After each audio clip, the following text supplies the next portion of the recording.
Hello everyone, আসসালামু আলাইকুম। Welcome to our channel. সবাই কেমন আছেন? আশা করি সবাই ভালো আছেন। তো শুভ নববর্ষ উপলক্ষে 31st নাইটে আমরা বারবিকিউর আয়োজন করেছি। আমাদের এলাকার ভাই ব্রাদার যারা আছে, ছোটো ভাই, সবাইকে নিয়ে আমরা এই বারবিকিউটার আয়োজন করেছি।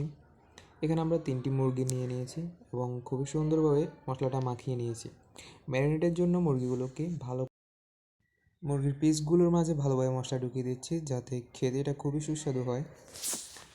আর একের পর এক সবগুলো মুরগি আমরা মশলা মাখিয়ে নিচ্ছি, দেখতে পাচ্ছেন আপনারা। সো এরপরে আমরা এগুলোকে রেখে দিব ম্যারিনেটের জন্য। আর আমরা অনেকক্ষণই রাখবো, যাতে খুব ভালোভাবে এগুলো ম্যারিনেট হয় এবং খেতে খুবই ভালো লাগে। তো দেখছেন আমরা কিন্তু কমপ্লিট হয়ে গেছে। আর এর সাথে আমরা একটা তেলাপিয়া মাছও নিয়েছি। মাছটার ওজন ছিল 500 গ্রাম।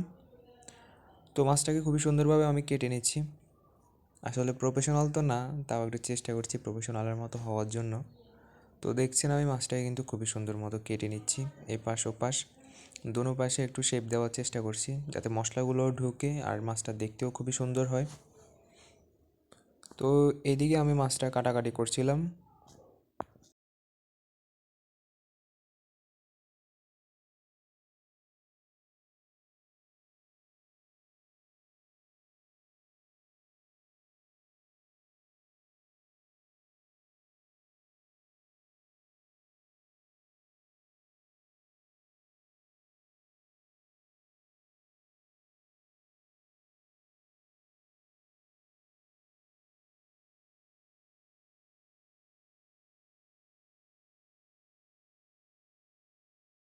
এই পর্যায়ে মাছটা কাটা শেষ। এখন আমি মাছটার মধ্যে সেম মশলাগুলো ভালো মতো মাখা চাকা করে নিব, যাতে মাছটা খেতেও খুবই সুস্বাদু হয়।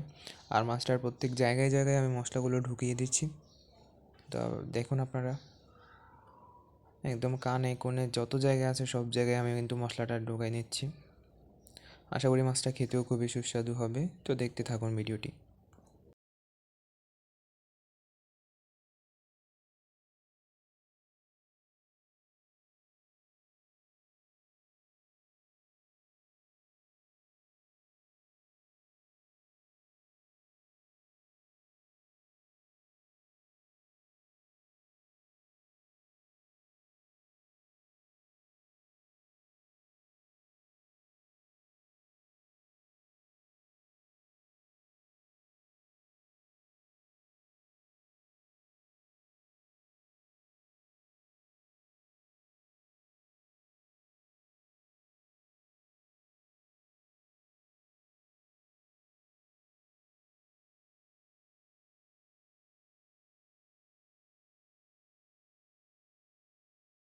এইদিকে আমার মাছ আর মশলার মধ্যে মশলা মাখানো শেষ।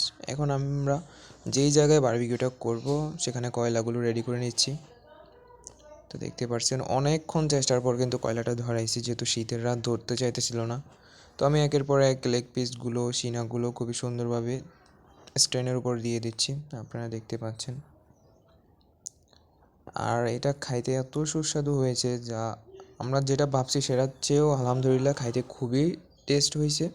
এটা সবাই খেয়ে প্রশংসা করছে। আর এদিকে আমাদের অনেকগুলো কয়লা বেঁচেও গেছে। আমরা আসলে 2 কেজি কয়লা নিয়েছি। 1 কেজি কয়লায় আমরা আর কি বারবিকিউটা করছি, আর 1 কেজি কয়লায় প্রায় সবগুলা রয়ে গেছে। তো একের পর এক আমি কিন্তু সবগুলাই মাংস চুলার মধ্যে বসাই দিতেছি। চুলা না, সরি, বারবিকিউ স্ট্যান্ডের মধ্যে বসাই দিচ্ছি। দেখতে পাচ্ছেন খুবই সুন্দরভাবে বসাচ্ছি। আর এত ঠান্ডা পড়ছে রাতে, যা বলার বাহিরে, যার কারণে আর কি আমাদের কয়লাগুলো ধরতে খুবই অসুবিধা হয়েছে। তো আমি সবগুলো মাংসই কিন্তু এখানে বসাই নাই, কিছুটা আর কি বাকি রাখছি, যেগুলো একের পর এক করবো। নাহলে সবগুলো বসাইলে কিন্তু এগুলা পড়ে যাওয়ারও সম্ভাবনা আছে, আর হয়তো একটা হবে একটা হবে না। তো আমি সুন্দরভাবে কিন্তু ভাঁজ করে দিয়েছি সবগুলা। এক পাশে হচ্ছে লেগ পিসগুলো রাখছি, আর এক পাশে হচ্ছে যে সিনার মাংস আছে ওইটা রাখছি। তো এই পর্যায়ে আমি কিন্তু এগুলার গায়ে তেল মালিশ করে দিচ্ছি।